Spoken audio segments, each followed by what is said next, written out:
This is the You Winning Life Podcast, your number one source for mastering a positive existence. Each episode will be interviewing exceptional people, giving you empowering insights, and guiding you to extraordinary outcomes. Learn from specialists in the worlds of integrative and natural wellness, spirituality, psychology, and entrepreneurship, so you too can be winning life. Now, here's your host, licensed marriage and family therapist, certified neuro-emotional technique practitioner, and certified entrepreneur coach, Jason Wasser.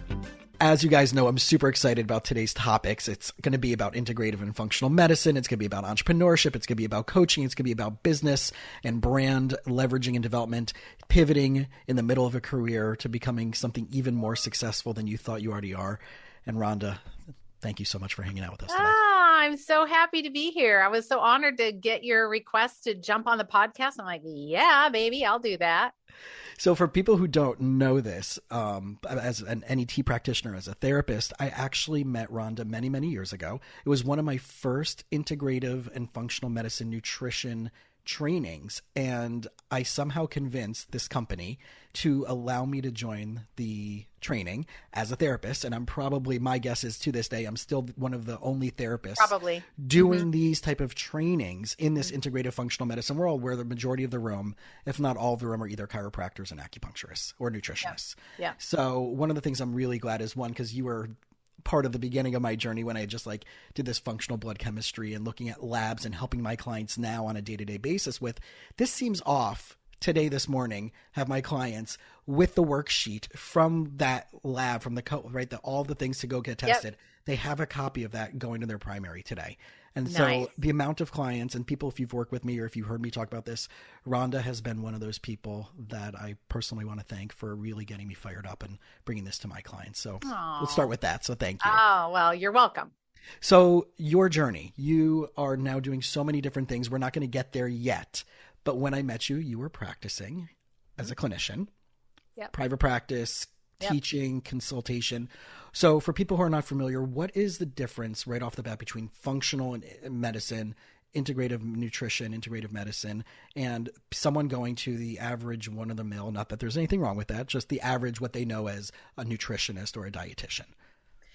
So when you're thinking about the role of a dietitian or a nutritionist, they're very often, and I definitely don't want to pigeonhole them because there may be some that are listening. So that is not my intention here. Correct. But when you see like a dietitian, a very Western conventional trained dietitian, their goal is really to look at the numbers. Like, what is the number of calories you're getting in a day? And the type of calorie doesn't matter, meaning like pizza, as long as it has all the calories, might be fine in the world of a dietitian or nutritionist, that rather than having a salad with olive oil and avocado and some veggies on that salad would be fewer calories. But that's how they look at it. It's not the quality of the food so much as the calories and the breakdown of the proteins, fats, and carbohydrates. There's a very strict kind of guidelines that a lot of them have to go by. And many of them have kind of come out of that and kind of have seen that there's a different way to look at it. From my side of the world, as being naturopathically trained, I've got a PhD in herbology, and I love this world of functional medicine because what I realized in my journey in discovering this was that our health has everything to do with the food that we eat and what goes on between our ears. That's really, if you were going to boil it down to two things, I would say it's your lifestyle, what you eat, how you live, and then what you think about. And those two pivotal things were really what kind of shifted me from thinking about this in a Western perspective. Like, oh, you have an owie, you go to the doctor, or you have this, you go to the doctor. When I was growing up, I didn't even know how to spell chiropractor. I didn't even know what it was. Like, we were just so excited when the donut van showed up on Saturday morning to get like old fashioned glazed donuts. Woohoo! That was our thing. Who went to the chiropractor? What the heck is that all about? So I really grew up having no knowledge of that world of alternative or functional kind of medicine. And now I live it and breathe it. And it's just every day, just like you, like it's just what we do. Right. So that's the interesting thing, right? So knowing that I, as a licensed therapist, was working with all of these clients, and I knew that I was hitting a wall, and I knew that I, in my internal personal world, was hitting a wall with some of the work that I was trying to do on myself. had some major panic attacks around 2010 for people who've already heard this story, right? And ended up going to a conference at University of Miami with Dr. Jana Knopfel. She was the chair of the integrative medicine program. And someone came and did a demo of neuro-emotional technique. I'm like, all right, that's kind of cool. And then a week or two later, meanwhile, that whole weekend, I was having panic attacks while I was at this workshop. Oh, dear. It was awful. And trying to keep it together and all this stuff. And finally tracked an NET practitioner down who's also a therapist, and went to 3 sessions with this person. And within those sessions, my panic attacks went away. Yeah. Meanwhile, I went to a buddy of mine who's a neurologist, and he gave me very low dose psychiatric medication for a very short period of time, which I love about his philosophy, and still will refer to him because he is that we're doing this for 30, 45 days. We're going to start off with the lowest dose. We're going to figure out what you need, what you don't need. And our goal is to get you off of it. This is not a lifelong thing. Right. That's brilliant and very few and far between, which is, again, why I love supporting that type of clinician as an adjunct to what I can't do. But that didn't work for me. It helped, but it didn't solve the problem. Yeah. And then years ago, I was at a chiropractor who did this muscle testing thing, and then found out this original event where this person injured themselves in this specific spot, called and confirmed what happened. And their mom was like, yeah, you don't remember this? You fell off the sled when you were this years old. And I was like, this is crazy. Why can't I do this as a therapist? And then that's when I stumble into NET, and I'm like, oh, okay, I finally can do it, right? This circuitous thing of, I love it. So going down that rabbit hole, I've seen hitting walls that a lot of times we think in therapy is neck up, and the doctor's world, the allopathic world, that medicine world is neck down. And what I love about what you and I do from different doorways is we don't separate the neck from the body. No, has to be all together, because everything that we do, I mean, if you think even about digestion being the first point that, off air, we were talking about how if clinically, I'm going to hit a home run every single time if I support someone's upper digestion, meaning I'm supporting the way that they're breaking their food down so that their body has the raw material that it needs to repair. And that digestion, interestingly, starts with your eyes. And it starts with what happens between your ears. So even the most basic, fundamental physiologic process starts from the neck up.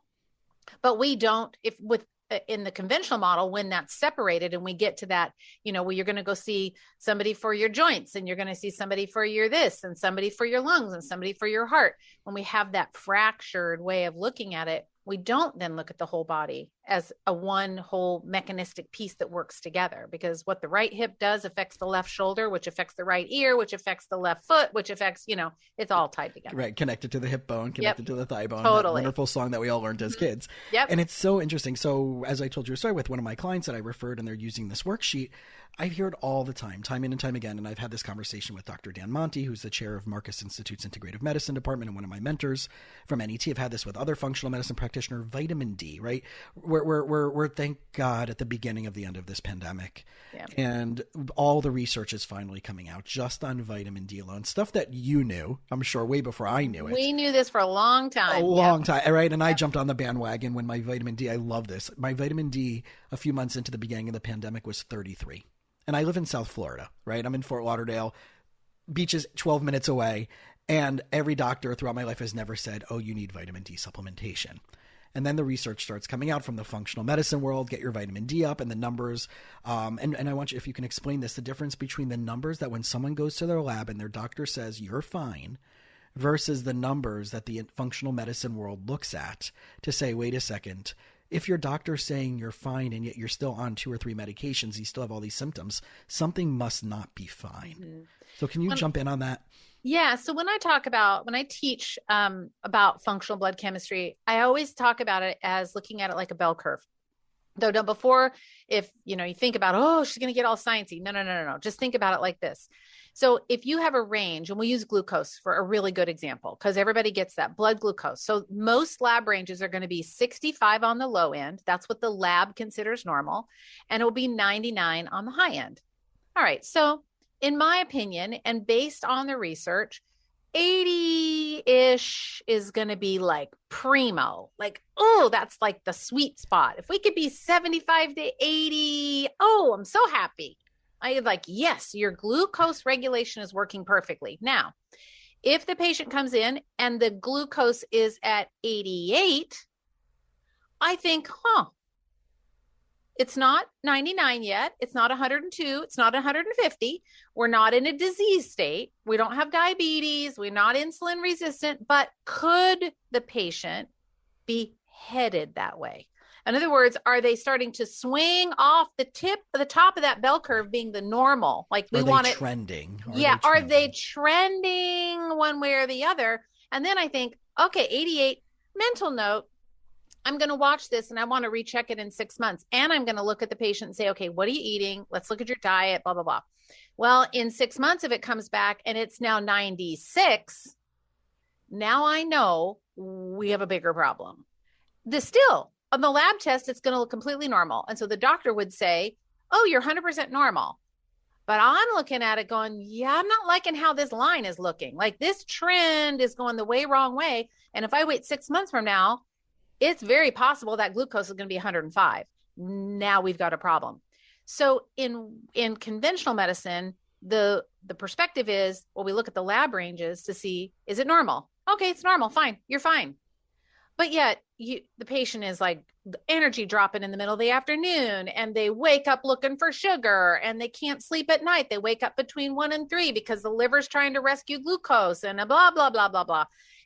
And so medicine often misses it, not intentionally, but just because that's just the way that system is built. We can't fault them. It's just the way the system is built. It's like you can't fault an airline pilot for not knowing how to fix your car. The guy's supposed to fly an airplane. That's all he knows how to do. That's what he does. So you can't get mad about that. It just is the system. But if you want to look at it differently, then you find someone that understands the way to look at blood labs from a very unique perspective and say, where are you trending? What might be coming up? What might be a bridge out? Could be a crash and burn up here that we can maybe intervene and prevent right now. Right. So that ties me into that next stage. So I started taking 10,000 IUs of vitamin D at that time and didn't make a budge for 6 months, and it went up 1 point. So I'm like, all right, so something's going on, and it was a liquid vitamin D. Yeah. And I'm like, all right, so there must be something going on in my, because I'm just now, what's that joke? When you buy expensive supplements, you have expensive urine. That's it. Right. There you go. So I'm like, all right, something's going on, so it must be a digestion thing. I'm not absorbing it. There must be some type of absorption. Let me switch over to capsules. But what I did is I went to a doctor and I'm like, hey, 50,000 IUs. What are your thoughts on this? I presented, I gave him the link to Dr. Vasquez's work on in the functional medicine world of all the stuff that he's compiled on vitamin D. And I'm like, I want to try 50,000 IUs for a very short period of time and then backtrack it off. Can you give me a prescription? And stupid me, I didn't even just go on Amazon, just find a 50,000 IU supplement, but whatever. But I got a prescription for it and I did that for 10 days straight and then did 50,000 IUs once a week. And my vitamin D went up to 86 within the span of like 2 months. And we know from the work, right, 60 to 90, right, that 80-ish range is really where we should be. And especially with immune health and especially what's going on with COVID and all that other stuff, that these are some of the things that are protective. And we have the average person, especially in the sunnier places, being told by a doctor, no, you're fine at 35. You're fine at 40. And you know, it really comes down to, I always say you can't treat the test before you treat the patient. So how does the patient feel?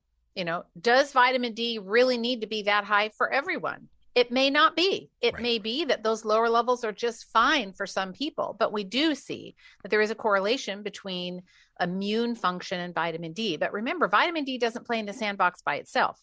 So you found that out, and it isn't, I don't think it's always related to dose, like you high dose it and it's going to go up, but vitamin D plays a strong role with calcium. So calcium and vitamin D, then calcium and phosphorus. And then you know, it's a cascade. Vitamin D is just one of several fat soluble vitamins. So when you're looking at D, you better be looking at vitamin A and you better be looking at vitamin K. Correct. So all vitamins and minerals can't live on an island. So I like to, if you're going to push vitamin D, then we definitely want to be looking at those other factors to make sure that we're not going to tip the apple cart upside down. Absolutely. You know, we're favoring one thing and then screwing up another, but it's all about the balance. Correct. Totally that's a synergistic approach that I think that we're all missing. And especially as a therapist, when I'm looking at a client like, well, my kid needs some stuff. I'm like, well, I will only see you if you and whoever else are the adults in the system shows up also at least 50% of the time for sessions. Oh, no. I just want to do drop-off therapy, right? And I'm like, that's not how my practice works. You can go to some other therapist and fix my kid, but it's coming from this, right? It has to be the whole system has to be looked at. Yeah. So that approach, that systemic approach, as it applies to me as a therapist, right? The integrative and functional medicine world, we see this as what else is going on in the picture versus just, right? It's a difference of the symptoms versus getting to the core problem. Yeah, absolutely. So you've been doing this, and this is what so when I met you, you were teaching and you were having a full private practice and doing consultations. And over the last bit, you have evolved.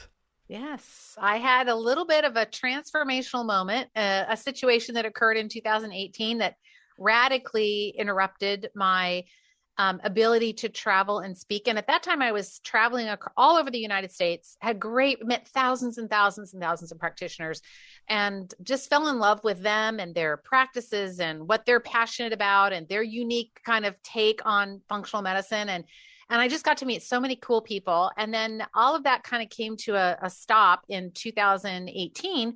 And I had to think, okay, I was traveling like 25 to 30 weekends a year. So I would be in clinical practice Monday through Thursday, hop on a plane on Friday, go teach a CE seminar on Saturday, Sunday, fly home Sunday night late, get home at midnight or 1 a.m, and then be back in the office on Monday. I loved doing the teaching. I loved it. And I loved it. I love doing it. But it got exhausting. So when all of that came to a screeching halt, I was like, okay, maybe it's time to kind of reinvent what I do. Because if you drive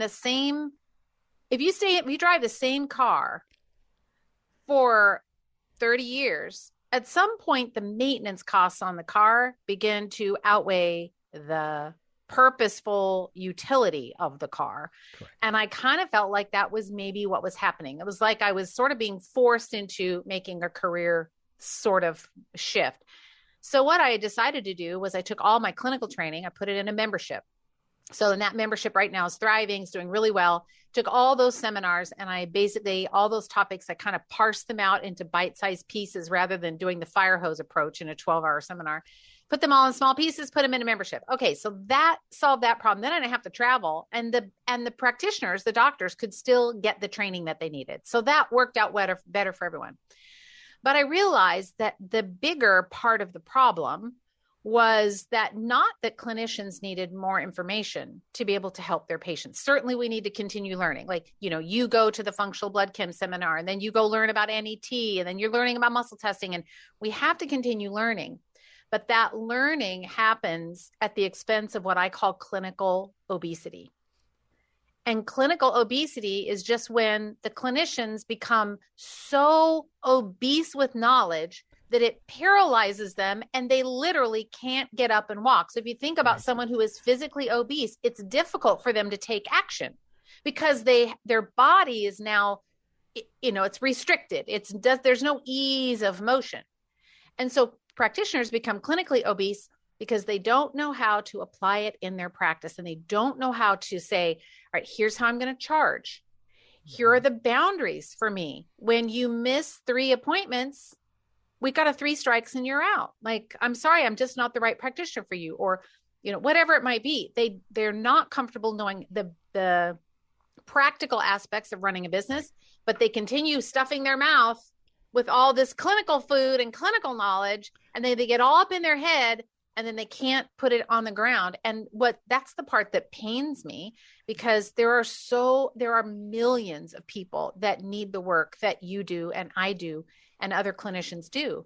But I feel like my job now as a business coach for wellness practitioners, people in the health and wellness kind of holistic space, I think my job as a coach is like to motivate them to put your feet on the ground and start taking some action and start helping the people that come to you. Because if you don't get some of this clinical knowledge out of your head and get it out to them where it can do some good, then you're just going to get fatter and fatter. Yeah. And we just had this conversation pregame, right? As a buddy of mine deciding to do this massive program versus just do a streamlined training. Yeah. And I see this left and right. And I joke, having been like I said, the therapist in the chiropractic or kind of world. And I see that it's obsessively, I mean, God bless them for like continually wanting to learn a new skill and a new modality. Absolutely. But I see, right, that execution of, can you go home on Monday and apply this? Right. Well, that's what I love about NET. When I tell people about an NET basic, I'm like, on Monday, take the binder and give it to your client, let them hold it for you like I did while you're going through the charts in the book step by step and say, can you be my guinea pig? And I did that. And now a bunch of years later, I have their top level certification and right, I'm very involved in the community. And it started off literally with having to call Dr. Deb Walker, the co-developer of NET, during one of my first sessions on the phone so she can walk me through to making sure I'm not screwing this up, which shows a lot about the beautiful NET community. But people are afraid to do that. And I really do agree with you as far as this obesity. I call it it's the next silver bullet. This will be the thing that will finally get me. That's right. Now I'm going to be ready. Once I know about this, now I'm going to be ready to go. Correct. And that's in the chiropractic and that entrepreneurial space, seeing that at all the entrepreneur conferences, and you need this thing, and now it's whatever program, right? And now you need this. And it's so tricky because it really is, like you said, that clinical application, whether you're in a business that is non-medical, we're still going to use the term clinical application, to just do what you need to do, which is the universe rewards the action steps. The basic, if you stick with the basics, you're going to serve the patient. Because I think where we get stuck clinically is we're more worried about ourselves than we are about the patient. If the patient came first, you would be willing, I would hope that a clinician would be willing to put themselves out there, just like you described, to say, I think this is going to work.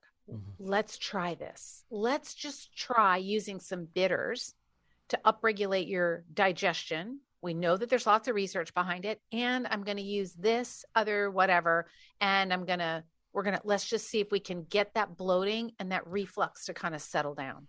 If you just take a step, move in the right direction, get it out of your head and put boots on the ground and start to implement, and then you humbly say, I may not know everything, but man, I'm going to try my darndest to get you better. Yeah. I think that's what we need more of in this field. There's just so many people, to your point with your friend, even, that we just keep wanting to stuff our faces with more information, and then we never do the practical application. And majority, if not most of these practitioners are already amazing, exquisite practitioners in their craft already. Yes. So, and I see this in every field. I see it in legal, right, with my attorneys. I see it in my real estate clients. I see that. So it's interesting. So having worked, because as a clinician in this field, you've worked with people in all different professional backgrounds as well. Is there some common denominators or common themes that you're seeing people consistently struggle with, whether it's from a client side, right? Whether it's in the world of nutrition, and here's the 3 things that I most commonly see, or now as you're doing this business development, business coaching paradigm that you see the clinician mindset wise struggling with? I think there's value on both sides of that. There's definitely things that we see clinically now, especially in this, the pandemic era. Stress levels have just been, the mental health, and you see this, like the mental toll and the emotional toll on our kids and our parents and the elderly. Like both of my parents right now, they both have COVID. They're in their 80s. And I'm, trying to manage that. And they only listen to, the news media that feeds them all of the information that they're going to die for sure. And so I'm trying to kind of manage that. So I think anything that we can do that helps to reduce stress. So I like to use herbs that are in a class of herbs. They're called adaptogens. And these adaptogenic herbs do exactly what the name implies. And they help the body adapt to stress. So instead of me hitting the panic button when, oh my gosh, we're going to die. It's just, adaptogens change that to, well, okay. Right. Now what? Like it literally transforms that stress response. So I think that's a theme. I think people with, I focus on digestion all the time because when we're in a state of stress, we can't digest. So when we're in stress, we can't digest. And if we're not digesting our food, reflux we start to see more of that. We start to see more like epigastric bloating. So we get that bloating up high, or constipation, or, trapped gas, or whatever it is. So I think those are probably two of the things. The third thing would just be, really kind of ties in with the stress, but it really is dealing with just some neurological calmness. And I like to use things like valerian or skullcap or those types of herbs to kind of quiet down the chronic static, I'll call it, in the nervous system that happens. So on the clinical side, that's what I see pretty commonly, not only in my patients that I see, but also in the clinicians I work with. They're all seeing the same thing. On the other side, as far as the clinical application in the business, I think clinicians get super stuck, not really knowing where to even start. And they think that they can wear the same hat.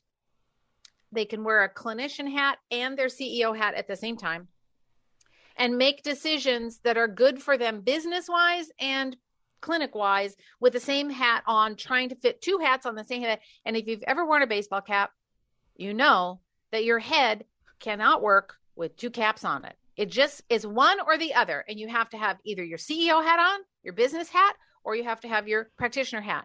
Because if you're thinking like a practitioner, when you're with the patient, you're not in flow.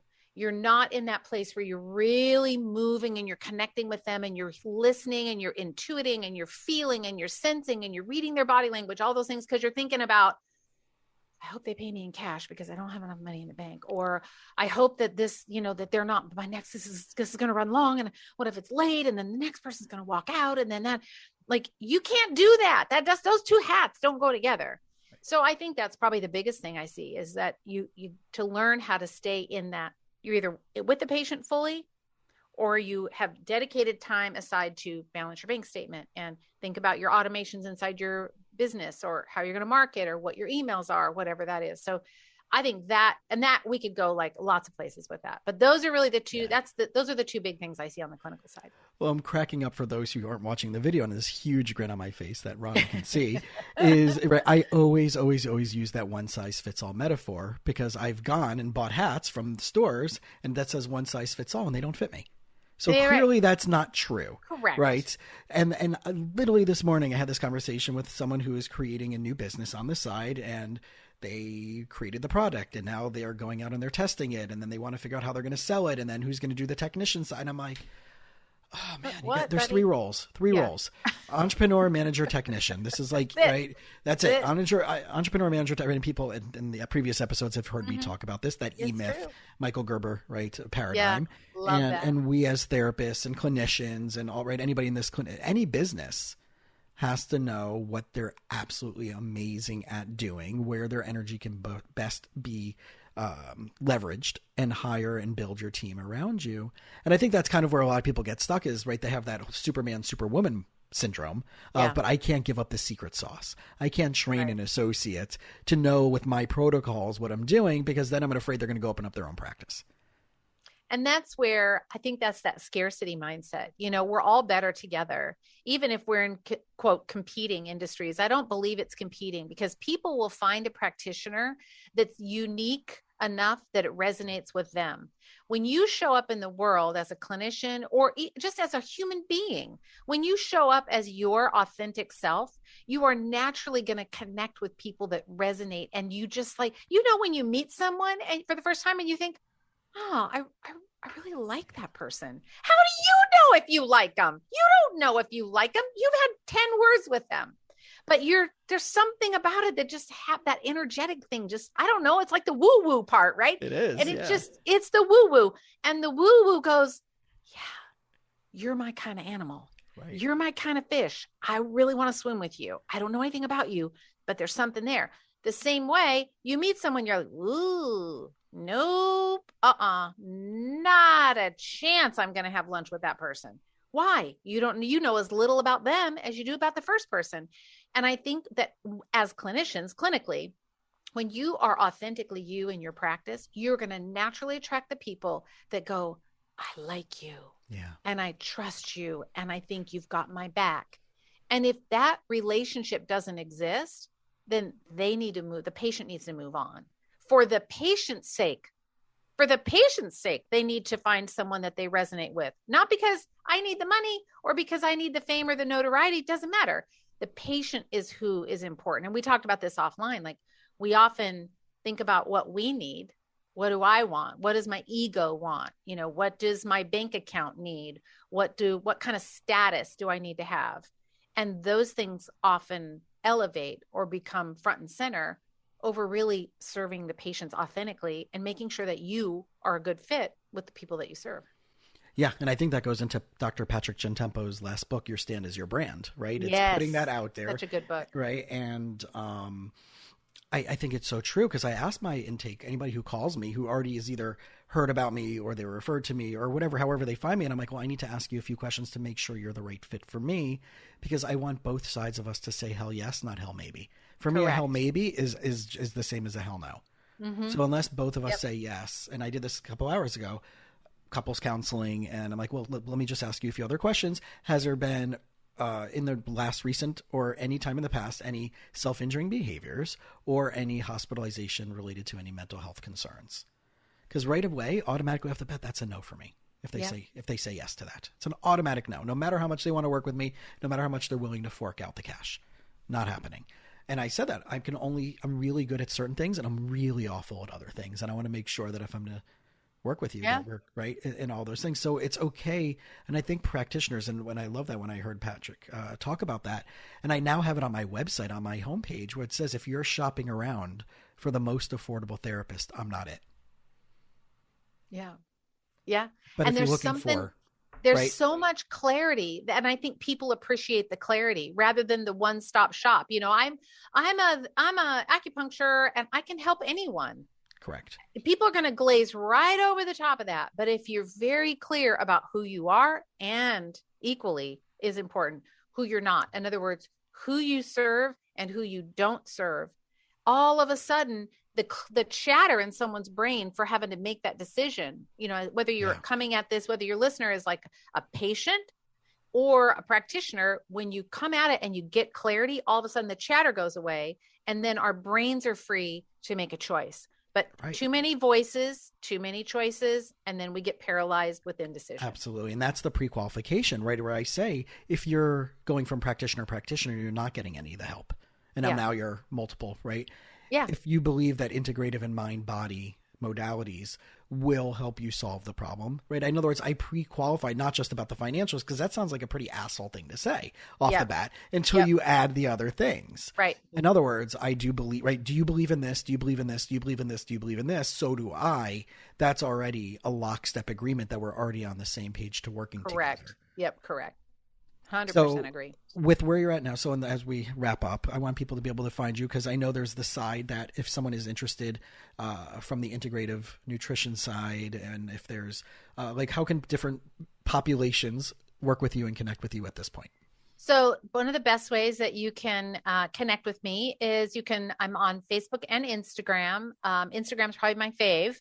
But you can DM me on Instagram, and my handle is just DR for Dr. Ronda Nelson, RONDA NELSON. So DR Ronda Nelson. And you can always go to my website, rondanelson.com. You can if you want, just get on my mailing list. That's probably the best thing to do. And there's a link right at the top where you can jump right onto that mailing list and then stay connected with me, because I really do I love supporting practitioners. That's really what I love doing, is supporting people in the caregiving environment. And I do take a few patients, but like you, I'm super selective. So they have to jump through a few hoops to be able to work with me. And that's just because I think at this age and having 20 plus years under my belt, I'm like, I really only want to work with people that make my heart happy. Like I really enjoy you as a person, and I want to help you feel better. So I love working with like fertility and mamas and their babies and menopause and, you know, female dysfunction, like a thyroid. Like I love all of those things. And most of that involves women. And so that's kind of my thing. So, you know, if you're a patient and you want some help, I'm happy to help you, but, I'm pretty picky. It's hard to get through the hoops. So, best if you're a practitioner, you just want to connect with me on Instagram or get on my mailing list at rondanelson.com.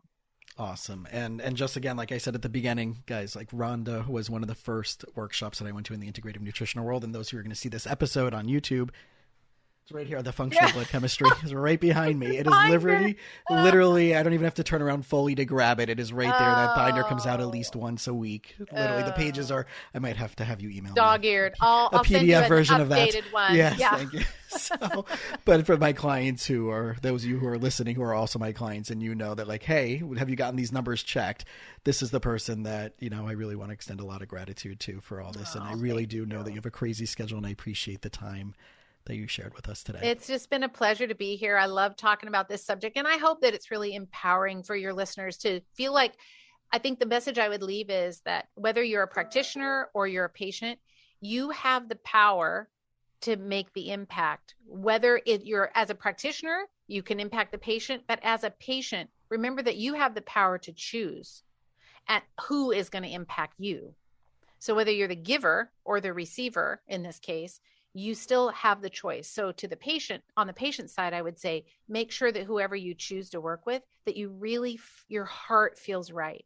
That just feels like, yes, this just feels like the right decision. They may not be the cheapest, and they may be, but it doesn't matter, because at the end of the day, you have to know that it's the right thing for you. And that's the most important thing when you're choosing or working with a healthcare practitioner.